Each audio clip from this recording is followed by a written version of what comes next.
بسم الله الرحمن الرحيم. نحمد ونصلي ونسلم على رسول الكريم. رب اشرح لي صدري ويسر لي أمري واحلل عقدة من لساني يفقه قولي. أما بعد، أعوذ بالله من الشيطان الرجيم. الرجال قوامون على النساء. صدق الله العلي العظيم. وبعد.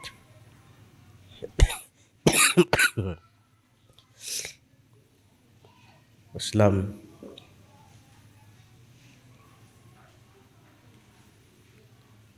tupeane nasaha kidogo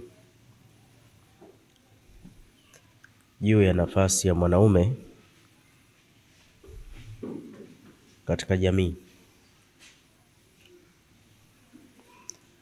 Laqad faddala Allahu ashya'an ala ashya', ni utaratibu wa Mwenyezi Mungu Subhanahu wa Ta'ala kufadhilisha vitu juu ya vingine. Vitu vinazidiana ubora. Binadamu kwa pamoja, mbora ni mcha Mungu. Lakini ukija katika tabakati, mwanaume amekuwa bora kuliko mwanamke. Na ndio maana mwanaume akaambiwa msimamie mwanamke, kwa sababu mwanamke ana tabu nyingi. Lakini lazima iwe hivyo, kwa sababu mwanamke ni kopi ya mwanaume. Mwenyezi Mungu Subhanahu wa Ta'ala siku ya Aljumaa, wakati wa jioni, alimuumba Sayyidina Adam alayhi salam. Akakaa peponi, kaona ujanja wote. Mwishoni akaja mama Adam, mama Hawa, na kuja kwake imekuwa kama mlango wa dharura kabisa. Na hata leo mimba ya kiume na ya kike ina tofauti. Mtoto wa kiume uchungu wake haukai sana, mara tu kashazaliwa. Mwanamke uchungu utamaliza siku nzima mpaka kesho. Na mara nyingi utasikia huyu alitaka kuniua huyu mtoto, mara nyingi ni mtoto wa kike.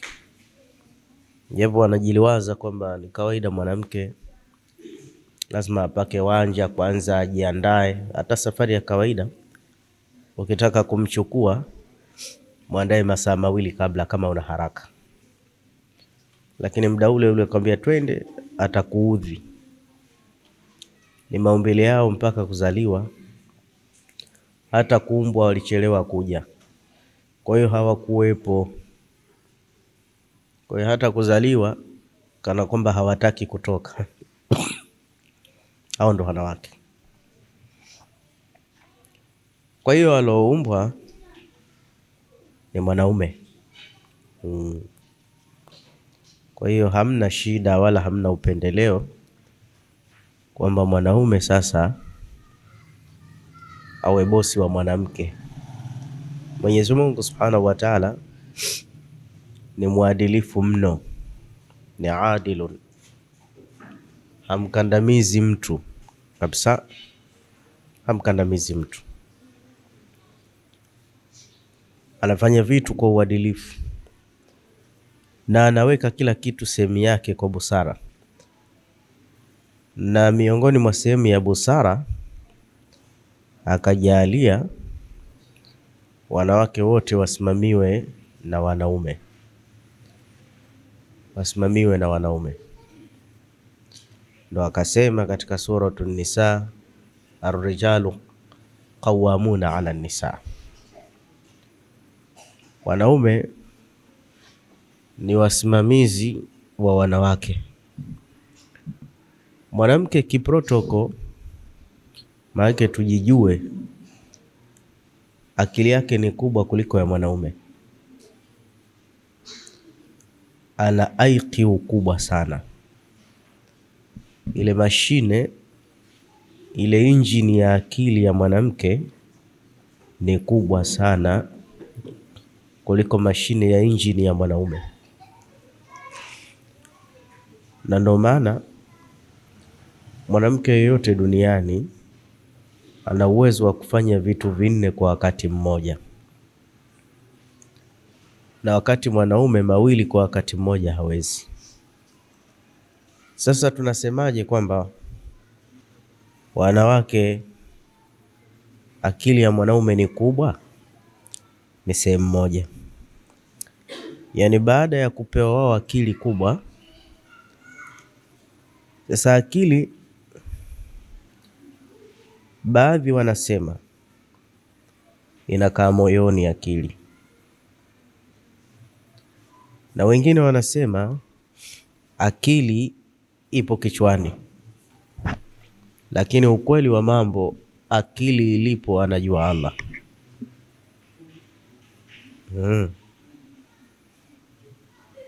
Mwenyezi Mungu asema lahum qulubun, wana nyoyo, la yafqahuna biha, lakini hawatambui kupitia nyoyo hizo. Kwa aya hii wengine nasema basi akili iko hapa, lakini sehemu nyingine nasema fala taqilun, amna akili. Wengine nasema itakuwa kichwani,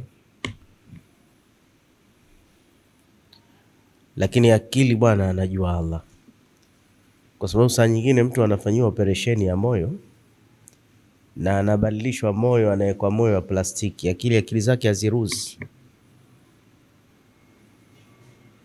Lakini mwingine apata ajali, kichwa kikapasuka, kafanyiwa upasuaji, au kikaota majipu mpaka akachimbuliwa, akafanyiwa amalia kubwa, lakini yuko sawa. Kwa hiyo akili ni muujiza, na ukijua ni muujiza, tumeona bwana, kuna mashine inapima damu, inapima TB, inapima ukimwi, viko vipimo vya malaria. Yaani damu ikipimwa inaonekana imezidi au imepungua, na unapewa hoja. Lakini homa yake, pressure imezidi au imeshuka, sukari. Lakini mshawahi kuona nyie mashine ya kupima akili? Hebu niambieni, ipo hospitali gani, nchi gani? Mpaka kusema hii akili imefyatuka hii. Huyu akili yake robo, huyu akili yake nyingi. Hiyo mashine pia hakuna, kwa sababu huyo dokta atakayepima akili anajua akili inakaa wapi. Sheikh,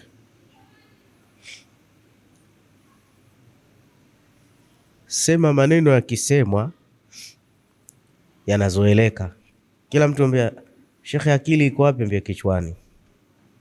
Akili iko wapi? Kichwani. Si ukweli bwana. Wataalamu wa Kiarabu, wanasayansi wa Kiarabu, yani wanachuoni, ndo wameigawa akili, ngine moyoni, na hakuna kipimo cha akili isipokuwa akili inapimwa na akili. Yani kupitia akili yako. Yani kuna mtu ukimwangalia huyu amnazo, hayuko sawa huyu. Na kuna mwingine ukiangalia, yani mwenye huyu kichwa, na usemi peke yako. Yule nani yule wakafu Ibrahim Lipumba, profesa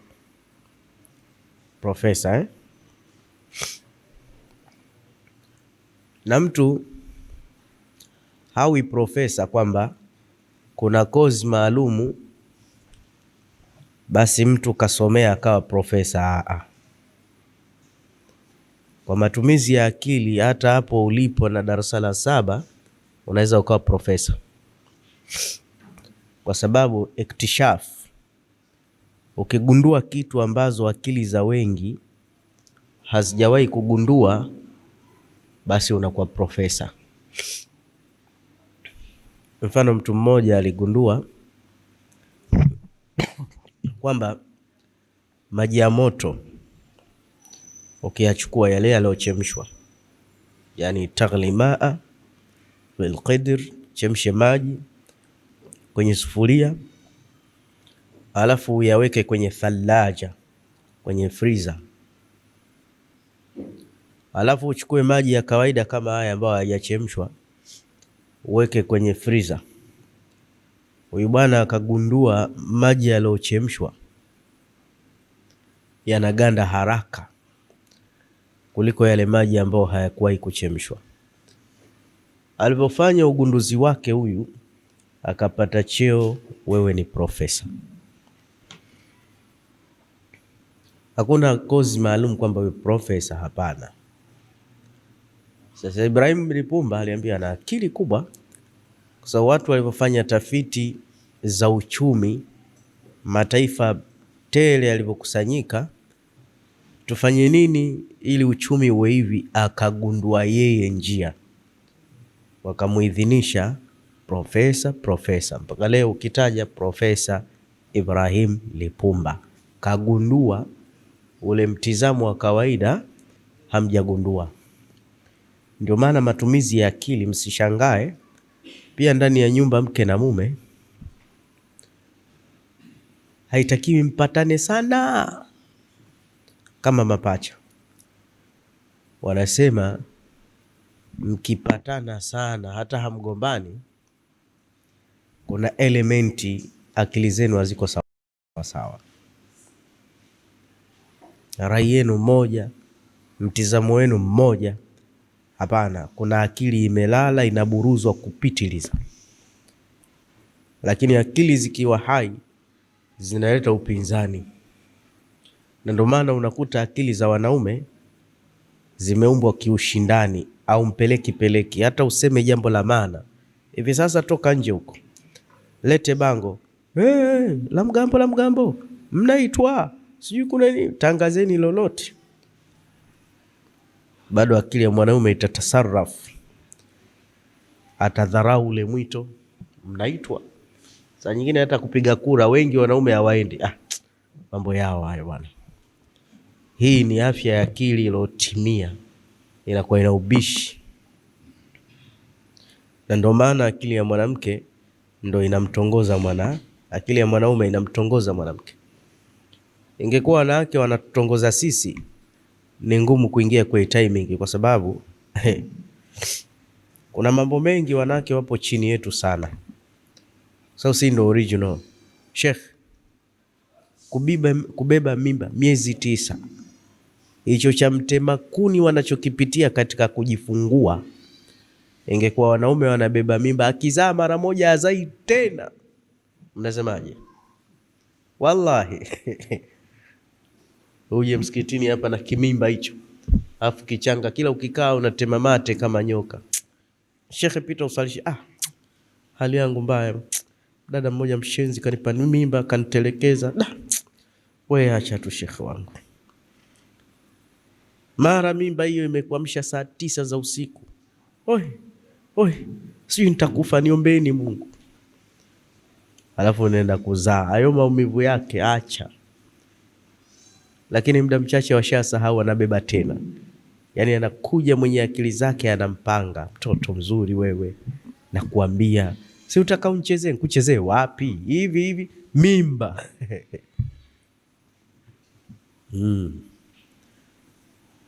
Kwa hiyo wanaume ingekuwa anaolewa anabeba mimba, ingekuwa ndani ya ndoa kuna kazi kubwa. Kuna kazi kubwa. Lakini wanasahau mapema kwa ule udhaifu wa akili. Kipimo cha akili, wataalamu wa Kiarabu wanasema yuqasaru almar'u baina sagharain hadha al-lisan wal-qalb.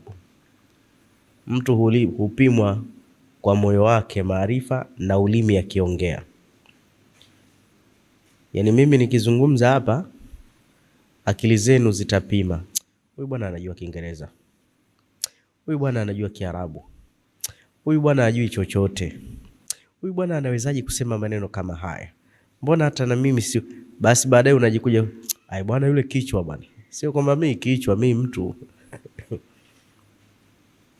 Swali ala nabi. Kwa hiyo akili hupimwa na akili.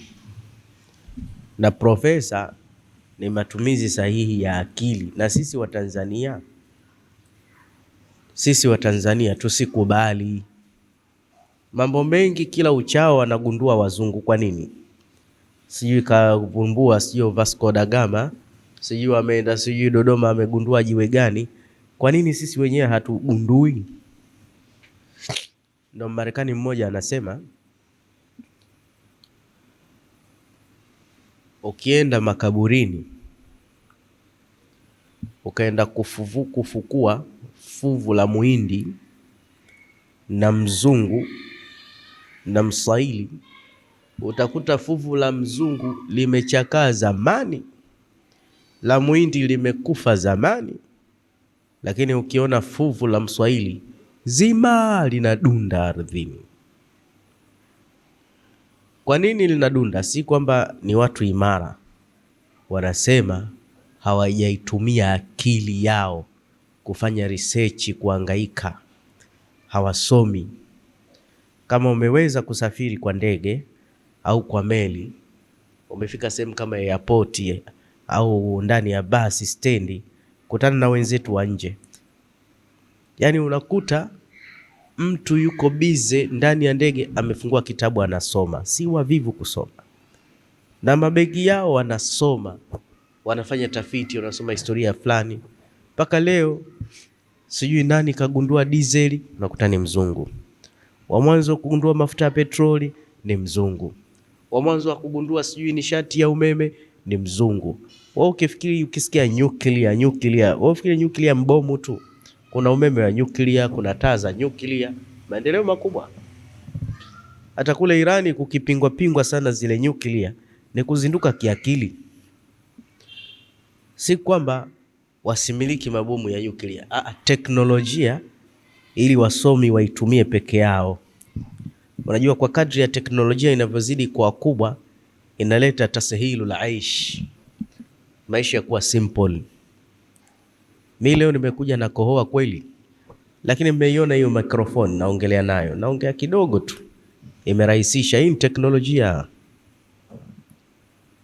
Mimi na kohoa, nimetoka Buguruni Ilala, ningekuja na mguu kiama, lakini nimekuja na gari. Ile teknolojia ile.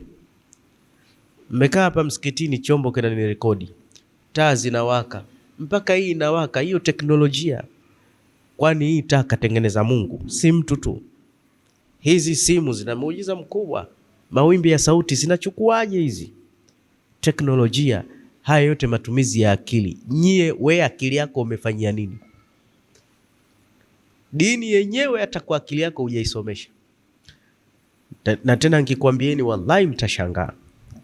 Iktishaf, uvumbuzi wote duniani ni wanawachuoni wazungu, wanakopi na kupesti.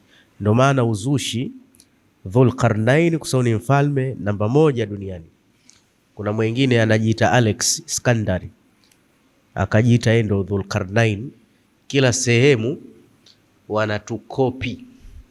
Mtume sallallahu alaihi wasallam akili yake kubwa, aisee, kavumbua mambo mengi ya ajabu toka karne alokuwepo miaka hiyo. Kaeleza uzazi, yani kaeleza sayansi ya hatari sana, uvumbuzi.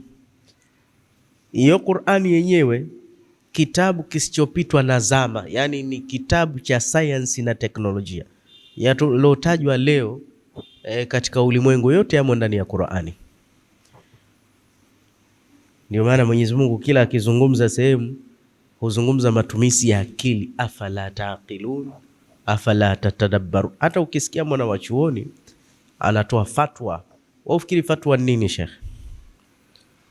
Fatwa ni akili ya hali ya juu. Asokuwa na akili juu hawezi kutoa fatwa, hawezi. Kuna mwanachuoni mmoja alikuwa akiitwa Yahya ibn Aktham, mtoto mdogo tu, lakini alipewa cheo kikubwa, akawa anaitwa Qadhi al-Qudha rahimahullah, jaji wa majaji. Alikuwa mdogo, lakini alikuwa na elimu kubwa. Na fatwa ni sheria. Angalia, walikuja maustadhi wawili, kila mmoja anadai nimemkopesha pesa zangu, hataki kunilipa. Yule anasema hajanikopesha muongo, hawajaandikishiana, alitumia akili, ndio fatwa. Akasema ulimpia wapi pesa zako? Polini kuna mti fulani sehemu. Ambia sasa kwa ushahidi yako Mungu, nenda kule porini, sisi tunakusubiri hapa. Ukienda tu pale Mungu anakupa ushahidi. Kaenda kweli mpaka porini. Kachelewa kidogo. Sheikh kamzunguka huyu kwa akili tu. Mbona muda unakwenda, huyu bwana harudi? Huyu akajiropokesha, ambia ni mbali kidogo lakini sasa hivi ashafika anarudi. Akamwambia umepajuaje Sheikh kama hujachukua hela zake? Mti huko polini, wewe ushajua ni mbali kidogo. Akija umpe hela zake, ambia inshallah nitampa. Fatwa basita. Na mfano wa hizo matumizi ya akili. Sasa mwanamke ana aiki ukubwa kiasi ana uwezo wa kufanya mambo manne kwa wakati mmoja. Mwanaume hawezi. Lakini sasa kwa nini tunasema mwanaume akili yake ni kubwa? Kwa sababu kati ya akili kuna condenser, kuna resistor, kuna regulate cutout, kuna kitu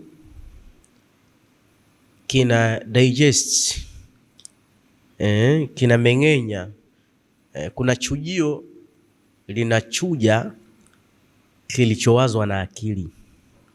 Hichi Mwenyezi Mungu hajamwekea mwanamke, kamwekea mwanaume. Mwanamke akili yake ni kubwa, anawaza faster. Hasa kwenye hesabu watu hawezi wanawake. 1 + 1 = 3.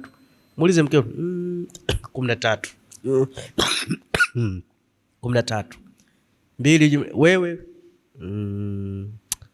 ngapi itakuwa? Ngoja calculator kidogo. Lakini mwanamke sio hivyo. Mashine. Isipokuwa fadhila ya Allah kwetu sisi. Kwenye jambo, baada ya kitu akili ikikilenda, ikifikiria jibu ni kadha, kabla mwanaume hajatoa jibu kutoka mdomoni. Nikwambie ni kitu. Hapa kuna mshipa umeumbwa. Unajua tuna mishipa mingi mwilini. Binadamu ana mishipa 180 katika mwili wake. Kuna mshipa unatoka hapa, kama akili itakuwa kichwani, mpaka mdomoni. Sasa huu mshipa ukilegea, unamkuta mtu anasema vitu vya hapa haviko huku. Ndio maana mtu akinywa kama mapombe, ule mshipa unalegea. Aweza akakuita mwanga na kati hata wewe si mwanga, anajisemea ovyo, piga makelele peke yake. Aweza ikawa saa 8 za usiku aambie unanichokoza. Nani anakuchokoza Sheikh? Yale yanayotoka hapa hayatoki hapa. Sasa akaka mshipa kama mwanaume, ili chujio liko makini. Yaani kabla hajatenda wala hajasema, kwanza anafikiria, hasa awe muumini. Na masahaba hizi ni sifa zao, mpaka mtume akiwasifu sallallahu asema inafika khaslatani, wewe una mambo mawili, yuhibbuhum Allah, Mwenyezi Mungu anapenda, alhilmu wal anatu, upole na umakini katika mambo. Ukiwa na sifa hizi mbili, likitokea neno au tendo hulichukui jumla, unaliweka kwanza mkononi, hata kama la kuhamaki. Lakini saa nyingine ukikasirika, ule mshipa unalegea, unaweza ukafanya action ukajuta. Ndo wale wenye matumizi ya akili wanasema usithubutu, kuna nyakati 7 unakatazwa kuzungumza. Nyakati 7 huruhusi kusema, kwa sababu asukutu salam, kunyamaza ni salama zaidi. Na kama kuzungumza ni favor, kunyamaza kutakuwa dhahabu. Unajua kiprotoko anayeongea sana akili yake haiko sawa. Mtume anasema hivyo. Hata mwenda azimu tunaanza kumhesabia maarifa yake akipunguza maneno. Mnasemaje? Lakini tukienda kwa dokta, halali huyu, Si kwamba anapigana usiku, anaongea, anatukana, anaimba, akili haiko sawa. Ndio maana inatakiwa tuzilinde akili zetu na makubeli na miraa, mamirungi, mabange. Msizichezee akili. Akili ukiitibua haiponagi moja kwa moja. Make wote tuna mishipa hii, mshipa wa akili na mshipa wa uenda azimu. Yani kila mmoja hicho kitu anacho na kila faida yake. Ka uenda azimu kako. Ndio maana saa nyingine mke wako akikutibua unaweza ukayatoa macho ukasema maneno takumaliza, ka ukichaa kale kidogo kanakuja. Yani kila mtu ana desturi ya kichaa. Tumeelewana? Ndio maana saa nyingine unaweza ukapigana kale kamshipa, kama akajafanya kazi huwezi kupigana, huwezi kukasirika. Lakini inaweza ikamshwa nyongo kale kamshipa, kakipata moto unatweta. Tena kakichaka na kuchukua vibaya, inawezekana ukabwata sehemu ya heshima, afu baadaye mwenye unaenda kuomba radhi. Ni shetani. Shekhe sio shetani bwana. Sio kila siku shetani. Wewe umemwona shetani bwana shekhe? Sio shetani. Kamshipa kalianza kufanya kazi. Kwa hiyo kila mtu ana asili ya kichaa. Sasa kuna baadhi ya vitu mkivitumia katika vyakula, mihadarati, vinagusa kila saa kale kamshipa, mwisho kanaachia. Ndio unamkuta mtu kijana anafungwa kamba, kashachizika huyo, lakini asilia yake bange. Ndio maana mtumbaku, mbange imelaaniwa, matrudu min rahmatillah. Ndio maana siku ya kiyama kikikaribia, yule Masihi Dajjal au Mayahudi watakapojificha, tutawaona mpaka miti yote dunia nzima itatuita hao jamaa wamejificha. Ila mimea hiyo niloitaja, miashoki, mibange, mitumbaku, waisemi, itanyamaza, inalana hiyo. Alafu ndio unaenda kuvuta vitu kama hivi. Kifiki huwa anasema aslul ashya ibahun, asili ya vitu vyote bwana ni halali, lakini vikigundulika tu vina madhara vishakuwa haramu saa hiyo hiyo. Pombe ina madhara, imekuwa haramu. Mirungi ina madhara makubwa. Mtu anayetumia mirungi ana hasira sana. Kitu kidogo tu mnashikana mashati, haifai. Madawa ya kulevya ndo kabisa. Ndio maana huko China anaeleta madawa cocaine hunyongwa. Wacha anyongwe tu, kwa sababu wala tufsidu fil ardhi baada islahiha. Msiharibu ardhi baada ya kuwa ishatengenezwa. Ukiwa unaua generation, we mharibifu, i'dam ni haki yako, nyongwa tu, kwa sababu ni janiyati, makosa ya kijinai, na hukumu ya muuaji ni kuuawa. Akili ifadhiwe. Sasa basi, mwanaume akifikiria kitu kabla ya maamuzi, anapata nafasi kufikiria uzuri wake na ubaya wake, na hii ni fadhila kubwa. Ndio maana kila mwenye sifa hii Mtume alikuwa akimtaja, awe ni sahaba awe ni tabiina, awe ni mtume. Ashad Abul Qais, huyo Abul Qais Mtume ambia, we kijana, inna fika khaslatayn yuhibbuhum Allah, alhilmu wal ana. Wewe una matumizi mazuri ya akili, una mambo mawili Mwenyezi Mungu anapenda sana: upole na umakini katika mambo. Lakini Nabii Yusuf alayhi salam, siku za mwisho alipokuja kutolewa jela, alikataa, asema stoki. Bwana, unaitwa Ikulu, ambia hata ingekuwa peponi, mpaka yule bibi aletwe hapa atangazie umma sababu ya kuntia jela nini mimi, na wale wadada waitwe hapa kwa nini walikata mikono yao.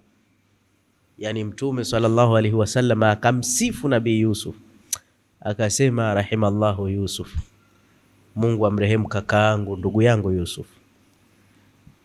Yani huyu yuko makini kuliko mimi. Mtume anasema, lakini si kweli, kuna elimu pale imefanyika. Anasema Mtume, ningeitwa mimi na mfalme mbio mbio, shaitwa na mkuu wa nchi, Lakini Yusuf ana ile think before doing, au think before, fikiri kabla ya kutenda. Kuna magazeti mengine yanataka udaku. Unajua wanahabari hawa shida yao ni habari. Mbwa kamng'ata binadamu, hii si habari. Wao wanataka binadamu kiwalani amng'ata mbwa. Sasa hii sasa habari. Ndio maana hata hizi media za kidini mazungumzo yakiwa ya kawaida haya trendi. So jamii imekaa inataka umbea, mambo mageni. Sheikh Alfani kapigwa radi ya maana. Sheikh Alfani yupi yule? Pale Nurumi Vinjeni. Hiyo habari ya moto hiyo. Ndio wale wenye kusema khalif tuaraf. Nenda kinyume na watu utajulikana. Hivi sasa ukitaka kiki one time, watu wasema huu mkono wa kulia, we kataa. Sio mkono wa kulia, huu wa kucheka bwana. Kuna mtu kiwalani huyo. Sasa hivi tutoka nguruwe bwana, si najisi, halali, uone habari yake. Sasa pia hizi habari hizi wanadiriki kuchonganisha hata baadhi ya wasemaji. Zinatengenezwa video na mwingine anaona hana agenda, hapati watu, kwa hiyo amparamie mwingine aanze kumchafua. Wenyewe anasema nipate kuingia mjini, na watu jamii ndio inavyotaka hivyo. Sheikh Othman bwana, umesikia alivyochambuliwa kama karanga yani, afu kachambuliwa na kashika dogo tu. Hiyo mada itaenda viral hatari. Hiyo haitakiwi. Ulil albab, ulil nuha. Kuna ulil nuha, watu wenye upeo mkubwa wa akili. Haviwezi vikawashughulisha. Sasa basi, kwa hiyo mwanaume akiwaza jambo hulifikiria faida na hasara, tena hufikiria faida endelevu, hasa we muumini. Lakini wanawake pamoja ile mashine yao hiki ni kubwa, lile chujio kwa rehema za Allah hawana. Yani akiwaza jambo hana tena fadhila ya kufikiria lina uzuri gani au lina ubaya gani. Yeye akishawaza kitu pale anaamua, pale anaamua. Hasa kwenye wakati wa hasira, aweza akakasirika kwa kitu kidogo, makosa yenyewe yake. Shekhe akakudai talaka mpaka akakutia karoba hivi, nipe talaka yangu, nipe changu. Wanasemaga hivyo, nipe changu tena niandikie zote, nishakuchoka. Wanawake anadai talaka, ana watoto 7, kimoja cha mkononi, hapo alipo ana mimba. Wewe mwanaume wa kuoa uko mzima, huyo yuko wapi? Kila mwanaume asili yake, hakuna mwanaume anataka kula mifupa ya mwenzie. Kila mwanaume anataka mwanamke bikra. Kima cha chini si bikra, hajazaa. Una watoto 3, 4, 5, ni kuoa hivi tu, si kitu rahisi. Wanaume wana wivu na akili yake, na chika leo naolewa hapa, wanakwama. Kwa hiyo nipe talaka yangu. Sasa mwanaume kwa sababu akili yake mashine ni ndogo, lakini ina umakini. Hapa ndo tunapowazidi. Anamfikiria yeye, huyu mwenda azimu huyu, sasa nikimwacha baada hapa itakuwaje? Mara kero imekuwa nyingi. Bwana, haya hii hapa kakupeleka mpaka kwa kadhi, makendo wamejazana huko. Kienda kwa kadhi utafikiri kaenda sijui kwa Mungu, na kuenda kukushtaki. Mambo ya kuyamaliza mpaka uende wapi huko bwana? Kadhi ni jambo zuri, sawa, ni sheria za dini, lakini situmalize wenyewe kwanza. Kishindikana kwa kadhi, mwisho ndoa imevunjika. Baada ya kuvunjika ndoa ile, anaanza kupata tabu mtaani, watoto hawana pakula, anaanza kuhangaika kwa mashehe. Kaniacha bure, sijamfanya kitu, mimi nataka kurudi kwa mume wangu, nitafutieni suluhu kwa mume wangu. Umesahau uliyofanya na jeuri zote, kumbe huna pa kwenda. Sasa hawa wakaambiwa wasimamiwe lazima na wanaume. Sasa ili tuwasimamie, kuna kitu kimoja tukubaliane. Mume na mke wakioana, ile ni agreement, ile ni al-aqaba, ule ni mkataba. Kama mnavyonunua bodaboda, kuna mkataba wa mwenye bodaboda na dereva, baada ya miezi fulani itakuwa yako. Mkataba una saini, na mkataba kuheshimiwa lazima. Mke na mume, kila alomuoa mke wake, mabwana, ndoa ni mkataba. Lakini mwanamke akitoka kwao ana mkataba wake, ana sheria zake, ana mitizamo yake, na mwanaume akitoka kwao pia naye ana mkataba wake. Hii mikataba haiwezi kufanya kazi kwa wakati mmoja. Lazima mmoja kwa khiari yake akubali kwa maksudi kuvunja mkataba wake, afuate mkataba wa mwenziwe. Asipokubali hivyo, lazima itakuwa fujo ndani ya nyumba, na ni haramu mwanaume akavunja mkataba wake kufuata mkataba wa mwanamke. Na wanaume wa siku hizi ndo wako hivi, haramu kubwa sana. Hawana jambo kwa wanawake. Wanawake ni viumbe wadogo sana, na sisi tuna daraja kubwa sana juu yao. Kuna bwana mmoja anaitwa Jarjisu. Jarjisu tumezoea kumuita Swahibu Jureij rahmatullahi, mcha Mungu. Alikuwa darweshi, anasali. Mamake akaja kumuita, mwanangu, yeye anaendelea kusali sunna. Si jambo zuri. Mama akaja siku ya pili, anaendelea kuswali. Siku ya tatu anaendelea kuswali. Mamake akakereka, nitoka mbali, hawezi kukata sunna kwa ajili yangu. Inshallah yeye anajiona mcha Mungu sana, asife mpaka apate kashfa ya uzinifu huyu. Ni kweli bwana, wanakijiji walimjaribu. Huyu anasali porini huko, anasali kweli au anavizia wake za watu? Akatumwa mwanamke kwenda kumjaribu. Mashallah, hakughurika na mwanamke. Lakini yule mwanamke njiani akamtafuta mtu wa kumzini na kumbebea mimba.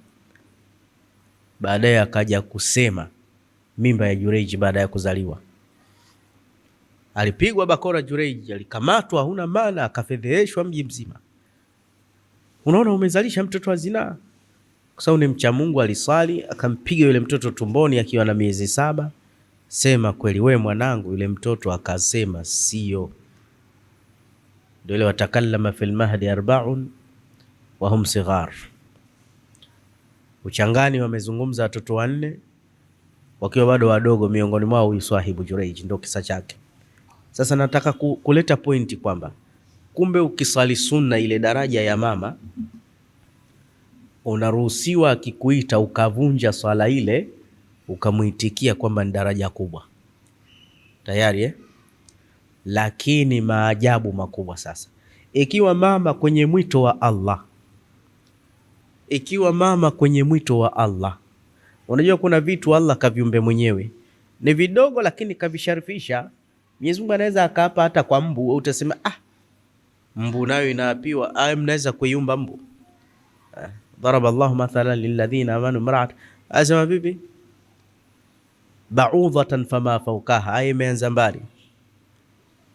Inna Allaha la yastahi an yadhriba mathalan ma ba'udhatan fama fawqaha. Mwenyezi Mungu haoni vibaya kupiga mfano japo kwa mbu au zaidi ya mbu. Na saa nyingine huwa pia viumbe wake sisi, kwa sababu sikatuumba. Walfajiri si kiumbe chake, wakati wa alfajiri kaapa. Sasa kuna vitu ni sheria, mfano ugali. Muda wa kuswali umefika na chakula, eti kile chakula ni jambo kubwa, msiende swali mpaka mle. Umebanwa na haja ndogo, haja kubwa, anasema Mtume, la sala inda khabathan, hakuna sala mbele ya haja hizi mbili. Yani hata sala na ukubwa wake inasubiri. Ukiwa na mkojo, sala batili, inatakiwa uwe free. Jamani, mimi ndo imamu lakini nimeshikwa, nenda choo. Umeona vitu hivyo? Sasa sembuse mkojo mbele ya chakula. Kwa hiyo hata sala za sunna, bi mkubwa akikuita tunasema mama, unakaa hata unamsikiliza.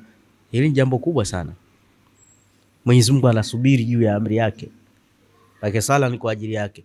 Sasa mume mbele ya mama, mama akikuita nafsul wakati, time ile on time, mume akakuita, achana na kumsikiliza tena mama.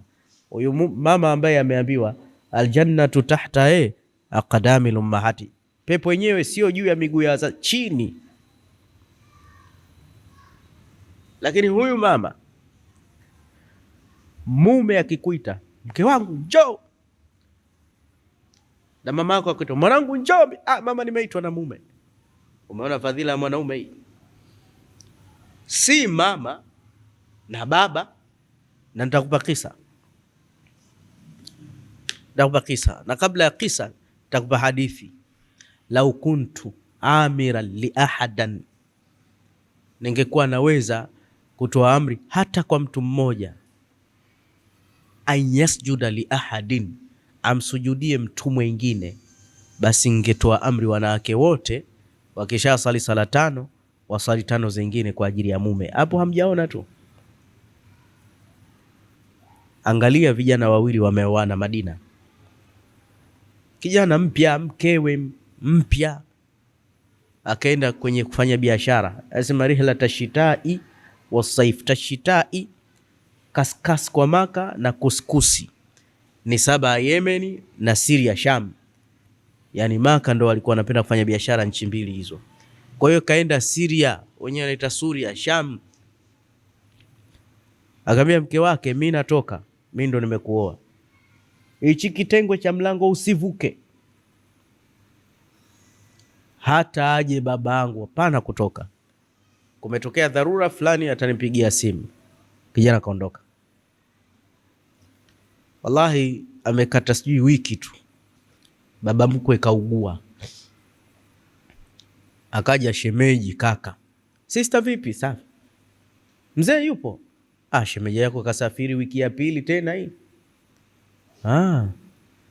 Sasa bwana, fungasha virago vyako, mzee anauma sana. Baba huyu tena kapata stroke bwana. Baba ambia ndio. Hivi ninavyokuambia, familia yote imekusanyika pale, mama analia muda wote, tunamwombea dua. Sasa tusipoteze muda, twende. Angalia mwanamke, akaambia kaka, nisikilize, shemeji yako aliacha kauli thakili nzito. Wanawake itakiwa wajue hivi, wavunje mikataba yao, wafuate mikataba ya wanaume. Kacha kauli nzito sana. Alisema nisitoke hata angekuja babake mzazi hapa. Na ujua umuhimu wa baba. Na huyu bwana hajaja kuniokota kwenye miti. Sasa cha kufanya, nenda kwa Mtume sallallahu alaihi wasallam. Yeye ndo waliyun amun, yeye ndo kiongozi wa juu, ana uwezo wa kuvunja hii ruhusa, amri ya mume wangu. Mtume anaweza, ndo amiri wetu huyo, ndo rais wetu katika masala ya imani. Akisema nitoke, inshallah twende, lakini hivi hivi mwenyewe kasema. Mimi nayo ungesema wewe embo acha mambo hayo bwana, si dharura tu twende. Hapana bwana, mkataba huo. Na wanawake wangefuata dini namna hii, sisi wenye wasimamia kwanza tuwaoneshe dini ni hii, tusiwalegezee kamba katika visheria vya Allah, vifungu vya Allah. Tutapata mteremko na maisha yatakuwa mazuri. Lakini sisi tunaamua kuugulia maumivu na anaasiwa Allah. Itamke kalma katikati ya haramu, sio kwa sababu utaka upate, funika kombe mwana haramu apite. Mimi siku ya kuoa ndo ndoa yangu ya kwanza. Hata mahari yenyewe nilotajiwa shekhe sina, niliweka udarueshi mbele mwanzo mwisho. Kila kifungu ninachokiona hii dini haikubali, hicho ondosha. Sasa mjahidina huyu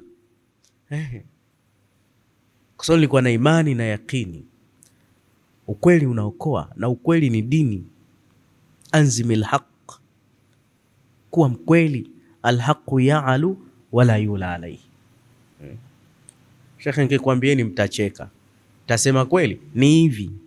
Mimi si bakhili.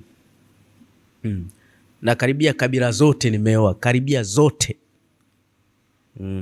zote kabila unazozijua wewe, lakini sikuteswa mimi na haya masala ya mahari kabisa.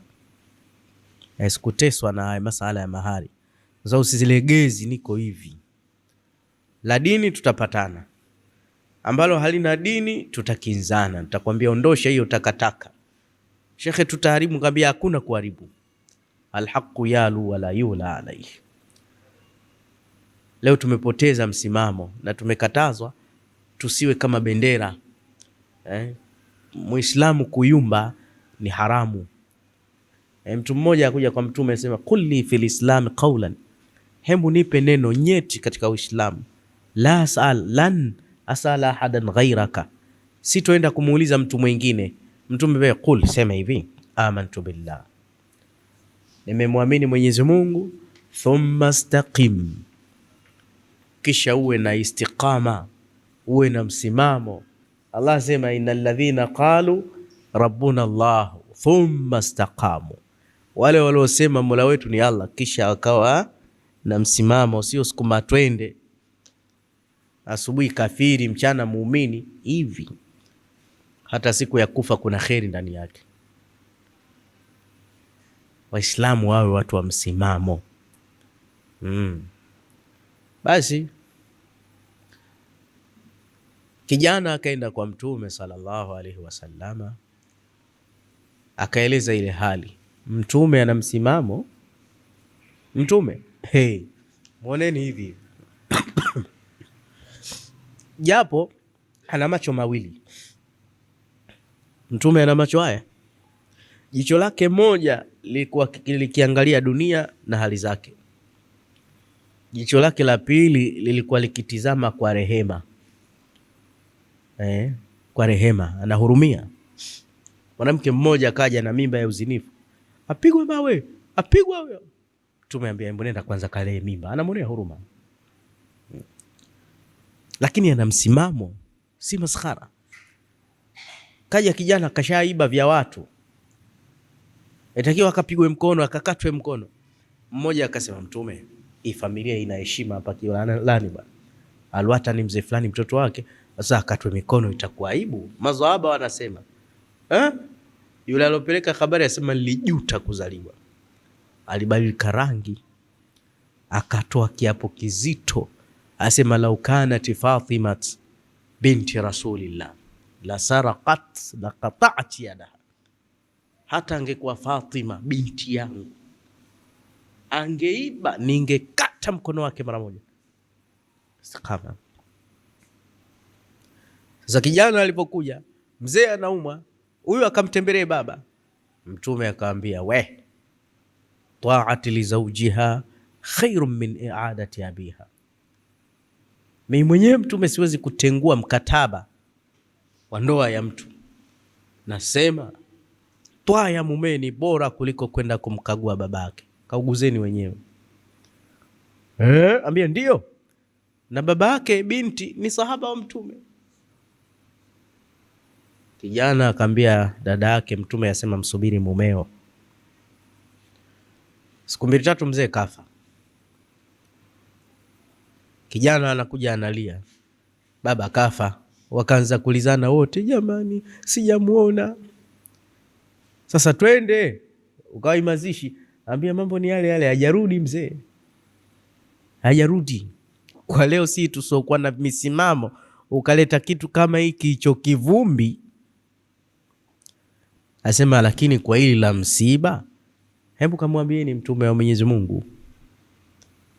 Mtume alipoambiwa shekhe msimamo vile vile, akasema, ta'ati li zawjiha khairun min janazati abiha, taa ya mumewe ni bora kuliko msiba wa babake. Kazikeni wenyewe, msubirini arudi. Wakaenda zika shekhe. Siku 2-3 mwamba karudi. Mke wake kampokea kwa mapenzi, sio kisirani. Haya, ushayakoroga, njoo uyanywe sasa. Kampokea kwa mapenzi. Haya, vipi hali ya watoto? Salama. Na wewe mwenyewe ulikotoka? Alhamdulillah. Kuna jambo? Njoo ule kwanza. Anaambie tu mke wangu, baba aliumwa. Ulitoka ukaenda? Si uniambia nisitoke? Lakini kaka ndo alikuja kunaambia, nikamwambia kamuombe Mtume. Mmefikisha kwa Mtume na hili? Ambia ndio. Basi baba kafa. Kafa mzee? Inna lillah. Kafa lini? Kwa hiyo umemsikia wapi? Mimi sijui, sijaenda. We hujaenda? Si umenikataza? Na we ujiongeze, kwani mimi nimekukataza mpaka mambo makubwa makubwa? Mbona unanitafutia uhasama? Ambia hata Mtume mwenyewe kaniambia nisitoke. Ambia ushancholesha tayari, ushaniua. Mtume ataniona mimi dikteta. Sasa akawa anapiga mahesabu, niende ukweni au niende kwa Mtume? Akasema hapana, ngoja niende kwa Mtume. Maana unaweza ukaenda ukweni ukakutana na vichawa wakakutia mitama huko. Kaenda kwa Mtume.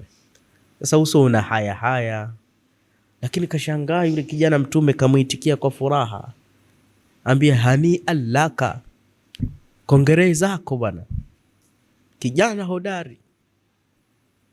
Mimi napongezwa mimi au Mtume hajui kesi yangu? Alafu Mtume akasema neno zito, laqad ghafara Allahu abiha li ta'atiha laki. Allahu akbar. Ghafara Allahu abiha, Mwenyezi Mungu kamsamehe mkweo madhambi, kamtia peponi. Li ta'ataha laki, kwa sababu ya taa ya binti yake kwako. Amemlea binti yake, akamfundisha taa ya mume, akambia ishabihi bilqanaa wa husni sam'i wa taa, nenda kwa kutosheka na uwe msikivu mzuri mtiifu. Fa fi husni sam'i wa taa, ukiwa msikivu na mtiifu hakumridhishi mume tu, mardhata rabbi, hata Mungu kunamridhisha.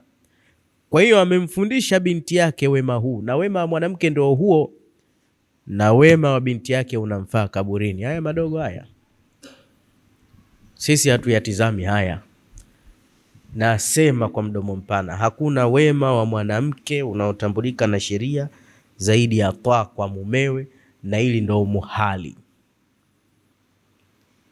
Kero kubwa, hakuna taa, kwa sababu tunaonana tuko sawa. Hatuko sawa, hatuko sawa kabisa, tuko mbali mbali. Sisi tukiwakunjia wanawake vifundo, wana uwezo wa kupelekwa motoni kwa dakika moja tu, na tukiwaridhia tu wanaipata pepo. Kwa hiyo mume lazima mkataba wake usimame, mkataba wa mwanamke ushuke. Sasa saa nyingine inatokea dharura, kugombana, wote tuna nyongo. Mwanaume ameruhusiwa kumsema mkewe, fa'idhuhunna, asemwe. Na wewe ujue kusema na mke wako, umenielewa? Acha ujinga, akili yako haiko sawa. Ukamtolea maneno makali kumweka sawa. Kwake no comment, yeye sami'tu, mona nimesikia, wa ta'atu, na nimetii. Sami'tu wa ta'atu, nimesikia nimetii, hakuna kurudisha neno. Lakini mpaka akapewa ruhusa mwanaume ya kukufinya, wadhribuhunna, apigwe, kwa sababu akili yake saa nyingine haina balance. Hii kupiga inakwepeshwa kwepeshwa, si upande wa kanga. Haya, watoto wenu wadogo mnapiga na kanga, mtoto atoka shule mpaka kavimbe, kwa sababu mwingine hasikii kabisa. Mwanamke anaadabishwa, anasemwa. Leo kuna binti alinifuata, angalia ni kesi hii. Alivyonifuata katika kufanya counseling pale kwangu, alilia sana na nilimwonea huruma kubwa. Ambia Sheikh Uthmani, ndoa yangu imepata tatizo kubwa. Tatizo gani? Unasema nimekuta message kwenye simu ya mume wangu kama ananisaliti, japo haikumaanisha. Sasa baada ya kuipata ile SMS, ndio ujue wanawake hawafikiri mara mbili. Saa nyingine muachukulie tu, so wao kufikiri mara mbili hiyo lo alipo. Mwanaume ndo anayefikiri. Sasa hivi unaweza ukampigia mkeo simu shekhe, mpaka ukakoma, hapokei, hawapo makini na umeongea. Shika simu basi, mimi napiga mpaka unakuta kaiweka tu silence, hamna sababu. Lakini wewe fikra zako njema unasema pengine kampa mtoto anachezea game, pengine ameiweka chumbani huko yeye anapika sebuleni. Lakini wao wamejaa dhana mbaya tu. Akikupigia simu ya kwanza, wao wanaamini kwanza wanaishi na wasaliti. Akipiga simu ya kwanza hujapokea, simu ya pili, na ukipokea tu hapo hapo video call, pokea hiyo video, uko wapi? Jamani. Na kama hujapokea itaingia message, hiyo message unaweza ukafa. Mwenyezi Mungu angekuwa anapokea dua za wanawake wote tungekufa. Na wallahi Mungu atakupa la kukupa. Unachonitendea nishajua mambo yako, na ukija nipe talaka yangu, kitu kidogo tu. Yule mmoja hajakosea, asema Ibilisi alikuwa na biashara zake hizi 3, kawauzia wanadamu, kachukua uongo kawauzia mafundi 100 mafundi wengi wanadanganya, kachukulia wasomi, biashara ya kiburi, wanadharauliana kweli mashehe, kila mmoja anajiona zaidi ya mwenzie, sijui kwa nini. Lakini akachukua wivu kawauzia wanawake. Wivu unatakiwa uwe kama chumvi kidogo, hata chumvi ikizidi kwa chakula hailiki. Sasa binti huyu anasema nilipoona ile message akaanza kumparamia yule bwana. Huyu nani? Niambie. Cha kwanza alichokifanya kachukua ile simu kapasua. La. Pa! Na yule mume hata hajamaliza kuilipia dukani ile simu. Utaniambia chaniwa nguo na mambo yale yanafanyika mbele ya kadamnasi, wazazi wake wako pale. Wivu unaruhusiwa, fanya wivu unavyotaka, lakini adabu yako isiondoke kwa sababu ya wivu. Na hata sisi tunaambiwa haturuhusiwi kukanyana mbele za watu. Ndio maana kuna chumbani. Hata wewe ukimwona mkeo si sawa, mbia njoo. Hata ile kumuita muite kwa upole, sio njoo hapa. Njoo, twende. Basi baada ya tukio lile akaanza kuleta vurugu. Mwanaume akapaniki. Cha kwanza akaanza kufoka. Anasema akaanza kunitukana. Alivyonitukana na mimi nikamtukana. Mwisho wa yote nikaanza kuchezea kichapo. Na baada ya kichapo hicho nikaambia nenda zako, nikaambiwa. Akasema na mimi sirudi. Siku wa 8 nikaondoka. Shekhe, huyu kweli binadamu huyu? Kanitendea jambo baya. Nikaambia huyo yuko sawa, ila wewe ndo una mapungufu. Nikamwambia umeiona hii sehemu yangu ya kazi na mabinti wengi zaidi ya wewe, wananiheshimu hatari kwa sababu ni bosi wao, washakubali wao ni wadogo. Na saa nyingine bosi unaona anabwata tena anakuonea. Bosi anakwambia wewe, anakutosha akili bosi, japo mimi sifanyi hivyo. Mjinga mpumbavu mmoja wewe, shenzi kweli kweli. Yani unaona kabisa natukanwa, na saa nyingine mimi mkubwa kuliko bosi. Lakini mwingine anakuambia muombe msamaha, muache tu. Na samahani bosi, sitorudia. Na saa nyingine anakutia na bao. Usilete mambo yao, nitakufukuza sasa hivi. Wewe samahani. Kwa sababu umekiri huyu ni mkubwa wangu, mkono unaenda mdomoni. Nikimdharau huyu nishakwisha. Sasa wanawake hilo hawalioni, kwamba wanaume ni mabosi zao wa duniani mpaka akhera. Bima faddala Allah wa bima anfaqu, wamekuwa mabosi wao kwa vile Mungu alivyowafadhilisha. Kwanza wana nguvu, usiku huo ukimtibua, ukipigwa huwezi kupigana naye, lakini kuna vitu vyao wanavitoa. Wanasema mwanamke angekuwa hana maumbile yanayotuvutia, angekuwa, au kwa kifupi angekuwa hana hizo sehemu za siri tunazozitaka, angekuwa ndo mtu wa kwanza kudhalilika duniani. Hana nguvu za kubeba zege, hana maarifa, lakini unakuta jibaba lenye nguvu linaendesha misemitrela, limejenga mijumba mikubwa, hamwingizi mwanaume mwenzie, anamchukua mwanamke anamweka ndani. Sasa mwanamke ni bakora ya mwanaume, matirio ya mwanaume. Kaumbwa ni jabari, mgumu, hakubali.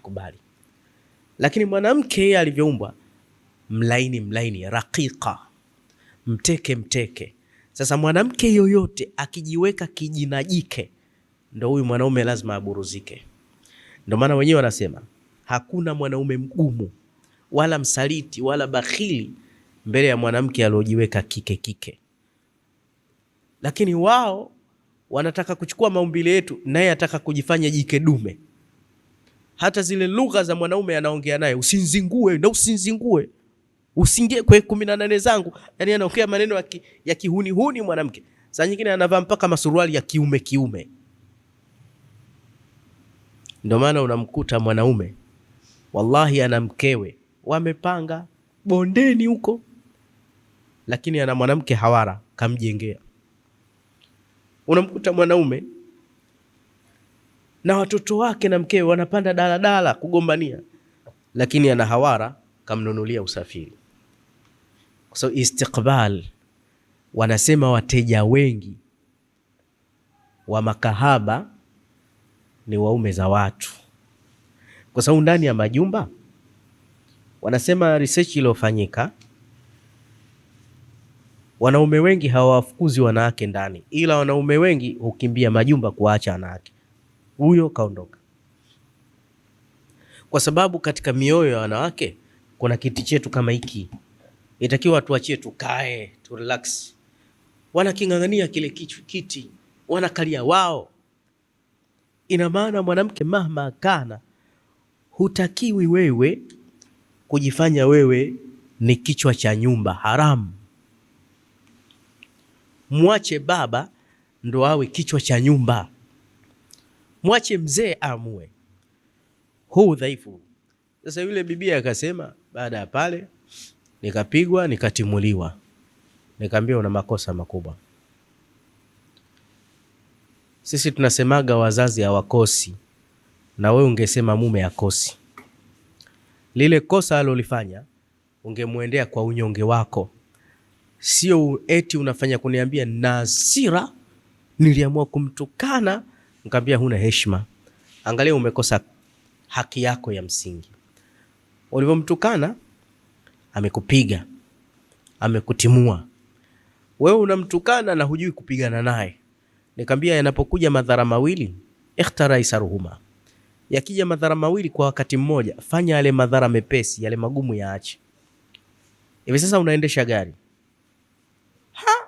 nyuma kuna semi trailer inakuja mbio, afu ghafla bodaboda akatokeza hapa.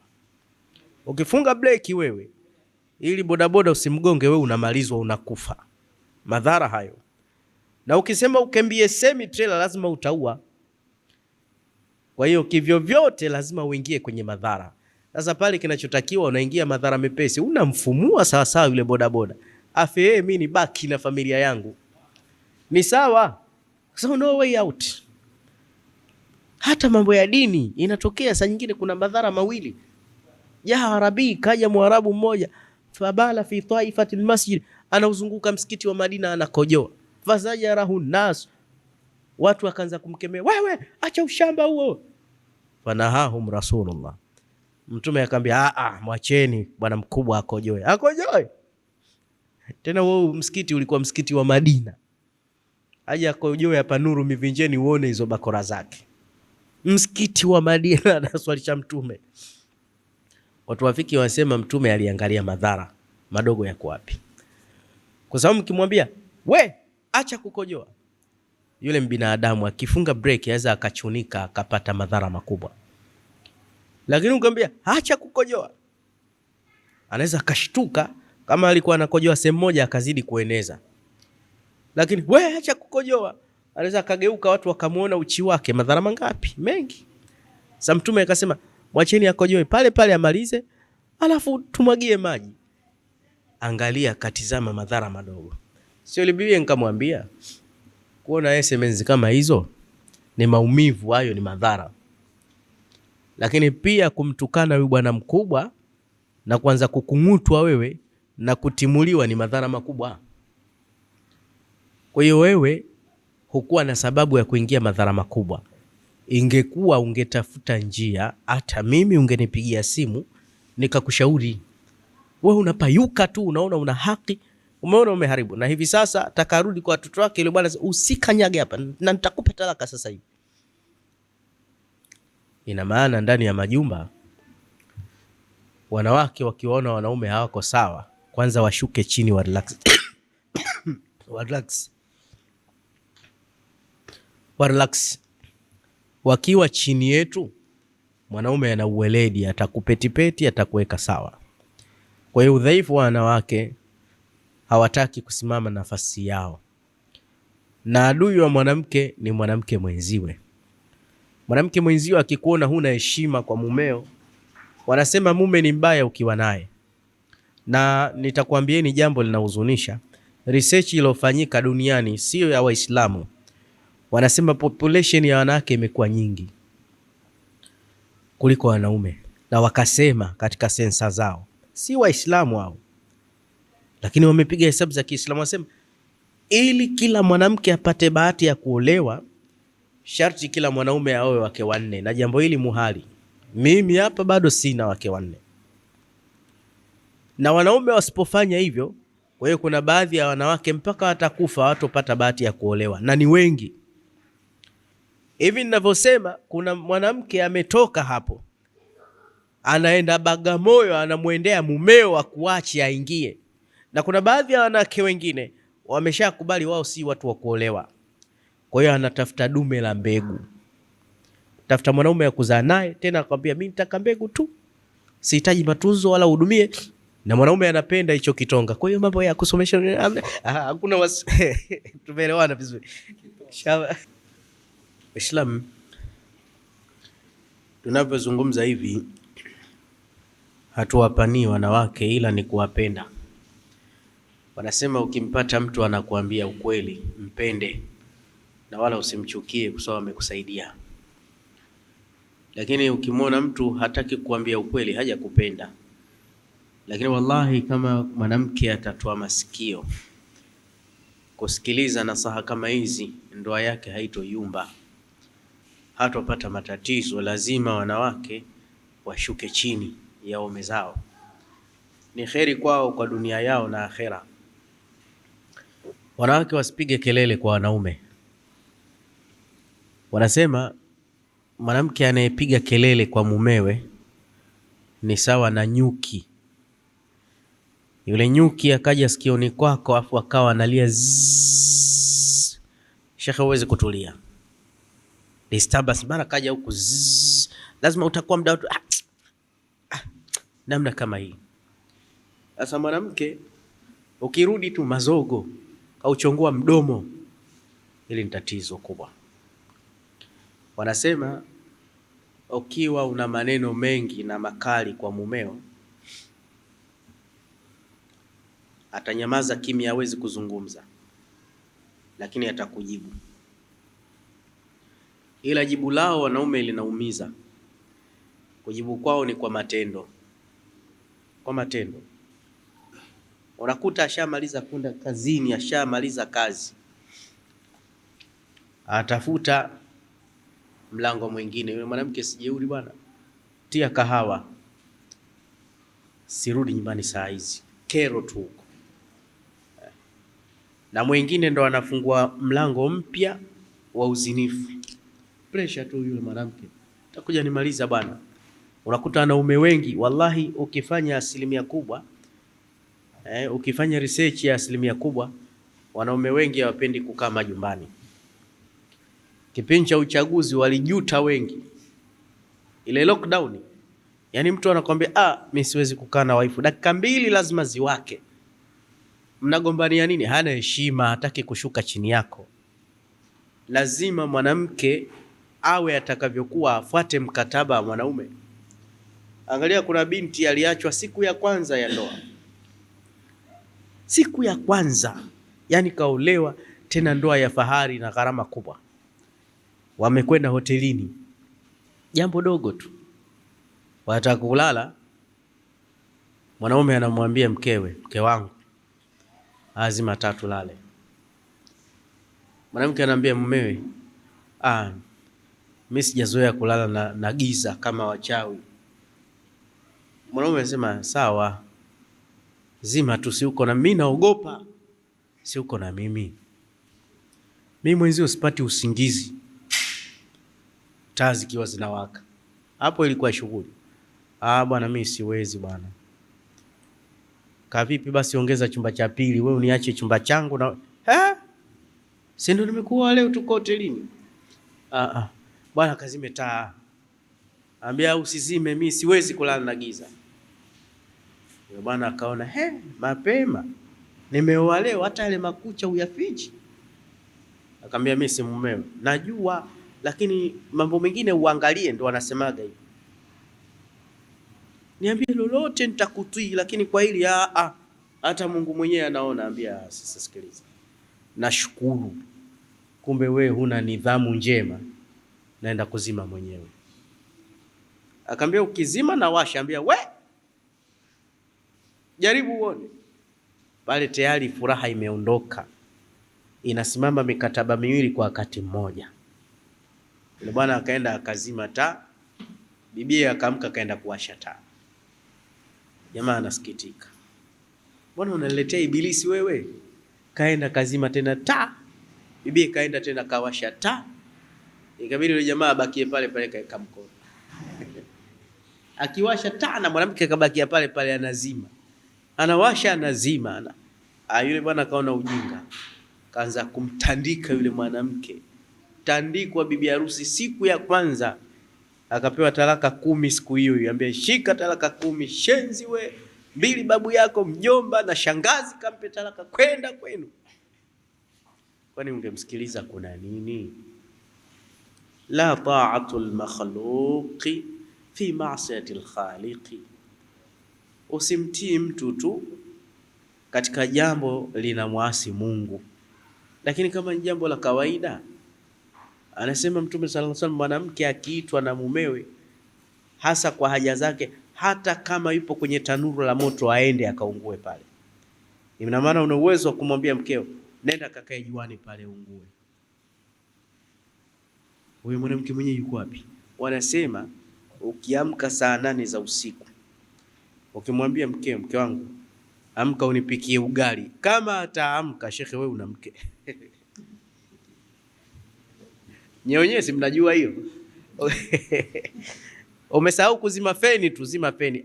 Wewe mimi nishalala bwana, kazime wewe. Hebu amka unipikie ugali, wewe mwanga. Usiniamshe mimi, sijaja kupika. Ujuaji mwingi, hatuwezi kuelewana. Nikwambieni kitu, hakuna kitu cha thamani duniani kama peace and love, amani na upendo. Unajua amani thamani yake? Unajua ukisikia nchi haina amani, sio kwamba ile miti ya Tanzania inaenda ovyo inagongana, majumba yanadondokeana, isipokuwa imekosekana amani. Mtawaliwa kashindwa kujua nafasi ya kiongozi. Askari, mtu hataki kutambua nafasi yake. Mkubwa hataki kuijua huruma ya mdogo, na mdogo amheshimu mkubwa. Basi angalia, baba na watoto wake wakianza kupelekeshana na baba kora, ina maana huyu mtoto amekuwa mtomvu wa nidhamu. Wewe unafanya hivi, wewe hujui mimi ni babako, si nimekutuma? Mbona ulienda kucheza? Pale inakosekana amani. Basi hivyo hivyo baba na mama. Mama akishindwa kutambua nafasi yake, inakosekana amani ndani ya ndoa. Ndio ule ugomvi wote, wameshindwa kutambua makamu yao, wasinyanyue mabega yao, wawe chini ya waume zao, amani itapatikana. Kwa lugha fupi, ukubali na tawaliwa. Hilo ulikubali. Na wazee, msichangie kuvunja ndoa za mabinti zenu. Yaani mtu anaozeshwa alafu anaambiwa Sakina, nenda, asikufanye ng'ombe huyu, asikufanye punda, hujaua mtu. Hata saa 8 za usiku akikorofisha, njoo kaya hapa. Haitakiwi hiyo. Angalia, kuna mwanamke mmoja alikuwa na tabia za ajabu.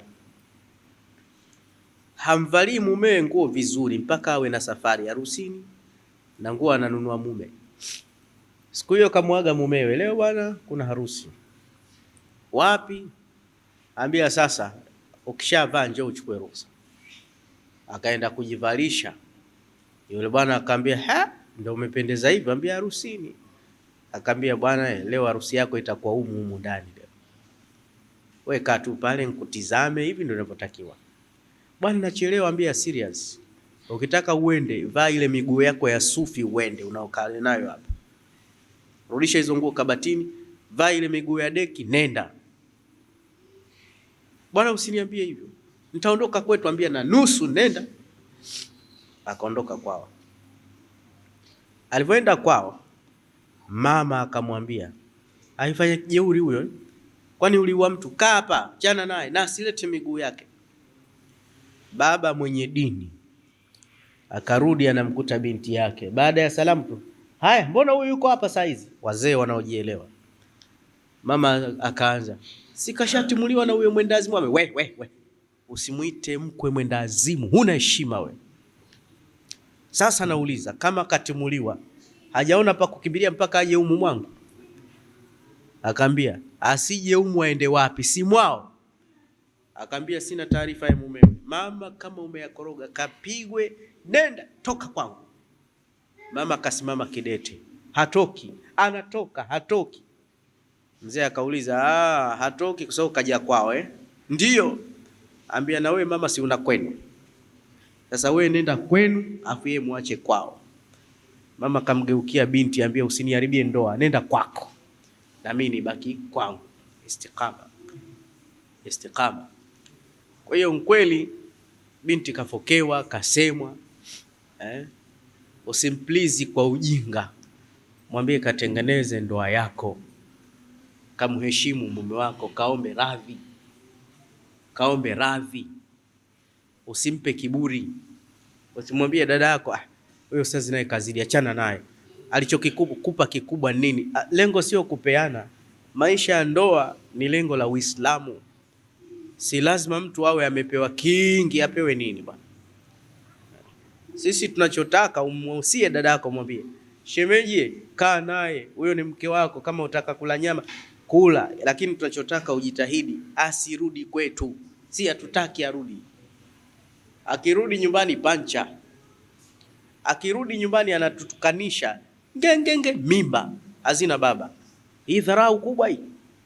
Ukimwona mtu kaoa, shekhe, shukuru, tena kuwa mpambanaji wa ndoa ya dada yako, ndoa ya shangazi yako. Bwana, nakuombeeni Mungu mambo yaendelee. Mambo yaendelee. Kuna mjomba mmoja alikuwa hatari kweli kweli. Binti kakosea, akaja mbio. Mume kamuita, "Mjomba, na hili ni tatizo. Huyu binti simuelewi. Hunizuia tendo la ndoa, hili nalo ni tatizo kubwa. Niende wapi?" Basi mjomba kaja na bakora. "We mjinga wewe. Unawezaje kumzuia mwenzio namna kama hii? Unaita ujinga." Akamchapa, "Mimi mamako ujue. Mamako kafa, nimeachiwa mimi wewe." Basi mjomba yashaisha na nini. Mjomba akasema, "Naondoka na hilo jambo sasa hivi nitakalifanyike. Sasa hivi." Mjomba kaondoka. Wakajua kaondoka, kaja kachungulia dirishani, "Mbona sielewi, mbona bado?" Huyu mjomba hatari kweli kweli. Ni kitu kimoja muhimu sana. Inshallah Mwenyezi Mungu atusaidie, ndoa zetu zisimame na wake zetu watuheshimu, wakae nafasi zao na amani itapatikana, na sisi tukiwaona yale mapungufu pia kidogo tujitahidi kuwavumilia, sawa. Wana udhaifu, lazima waharibu. Tusikatae kwamba hawatoharibu, kuharibu lazima. Wakeze Mtume sallallahu wameharibu sana, na kuoa ni bahati tu. Mkeo wa kwanza alioa hajaongeza pili mpaka kafa, waliishi miaka 25, robo ya karne, mpaka akawa anasema sina mfano wa huyu. Baadaye alipomuoa mama Aisha na nini, siku moja Mtume amekaa na shoga yake Bi Khadija, wakawa wanateta. Mama Aisha akashikwa na wivu. Haya, huyo ule ukanae nani hapa? Ambia huyu shoga yake Khadija. Akawa Mtume anamkumbuka tu mpenzi wake, jamani, mke wangu yule Mungu alinipa. Huyo akafanya ghera, akaambia hivi, huyo Khadija na mimi hasa unamtaka nani? Makanat illa ajuza shada kufami, kilikuwa kizee kile, meno yenyewe kibogoyo. Wewe Mtume alinguruma kweli, shia hapo hapo, hata robo hakuna Mungu alinipa mfano wa huyu. Yani mama Aisha alikuwa na wivu mwenyewe, asema maghirtu ala nisa, sijawahi kuwa na wivu jeu ya wakeze Mtume kama huyu Bi Khadija. Si kwamba anaishi mtaa fulani kesha kufa, lakini kila tukikaa Mtume tukimuudhi kidogo tu anamkumbuka Khadija, anaomboleza. Alintia wivu huyu mama huyu kidogo tu. Unajua mtu akipenda kitu ashaddu minhu dhikra, ukitaja taja sana. Hatuishi mtaa mmoja kisha kufa, lakini tukimtonesha, uko wapi Khadija wewe? Ndo maana siku moja alifanyiwa taazia na malaika Jibril, alimuona amehuzunika juu ya wakeze, ambia la takhzana ala Khadija, usihuzunike, inna Khadijata fil janna fi baitin la sakhaba fihi wala nasab, baitun min qasab, atakuwa katika jumba la lulu peponi. Wanasema huyu ana nyumba yake ya kuishi na Mtume Muhammad. Wapi? Peponi. Alimfaa sana, alikaa nafasi yake. Inshallah tutaendelea wiki ijayo bifadlillah. Subhana rabbika rabbil izzati amma yasifun, salamun ala al mursalin.